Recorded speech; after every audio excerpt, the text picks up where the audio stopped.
menabur adalah cara Tuhan untuk mempersiapkan hari esok kita. Saya ulang. Ternyata di saat kita menabur adalah cara Tuhan mempersiapkan hari esok kita. Dan menabur memang tidak mengubah masa kini kita. Tapi percayalah bahwa waktu kita menabur, kita sedang mengubah masa depan kita. Saya jadi ingat di dalam Mazmur pasal 126 ayat 5-6. Firman Tuhan katakan, orang-orang yang menabur dengan mencucurkan air mata akan menuai dengan bersorak-sorai. Berarti dengan kata lain, waktu orang ini menabur dalam kondisi mencucurkan air mata, yang berarti kondisinya sangat tidak mudah.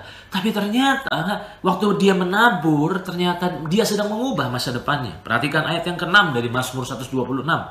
Orang yang berjalan maju dengan menangis sambil menabur benih, pasti, saya tertarik dengan kata pasti, pulang dengan sorak-sorai sambil membawa berkas-berkasnya. Apa yang perlu saudara pahami? Iblis ternyata memakai kekhawatiran hari esok untuk kita tidak menabur hari ini. Tujuannya apa? Tujuannya untuk mensabotase hari esok kita, sehingga tidak ada yang kita tuai di hari esok. Itu sebabnya di masa-masa sulit ini, ingat baik-baik, Tuhan sedang mempersiapkan hari esok kita. Salah satunya, seringkali dia mendorong kita, menggerakkan kita untuk menabur. Ikuti tuntunannya. Tiba-tiba mungkin kita digerakkan untuk menolong seseorang. Dan saya yakin bahwa di saat saudara melakukannya, saudara sedang menabur. Dan ketika saudara sedang menabur, maka sebenarnya saudara sedang menyelamatkan hari esok saudara. Karena apa yang saudara tabur akan saudara tuai di hari esok. Ketika saya renungkan ini, saya jadi ingat pengalaman janda Sarfat. Dalam 1 Raja-Raja pasal 17 ayat 12-16. Perhatikan ini. Tetapi Elia berkata kepadanya, janganlah takut.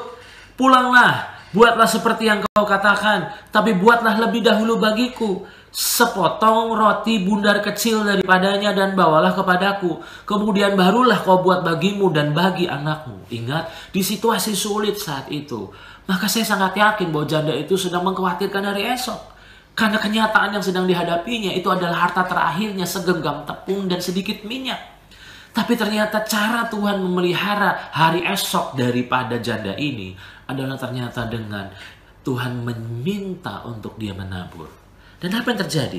Sebab beginilah firman Tuhan Allah Israel. Tepung dalam tempayan itu tidak akan habis. Dan minyak dalam buli-buli itu pun tidak akan pernah berkurang. Sampai pada waktu Tuhan memberi hujan ke atas muka bumi. Lalu pergilah perempuan itu dan berbuat seperti yang dikatakan Elia. Maka perempuan itu dan dia serta anak perempuan itu mendapat makan beberapa waktu lamanya.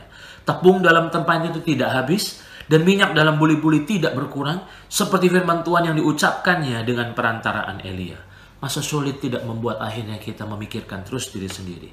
Tapi masa sulit adalah kesempatan untuk kita bekerja sama dengan Roh Kudus untuk menolong dan menjadi berkat buat sesama kita.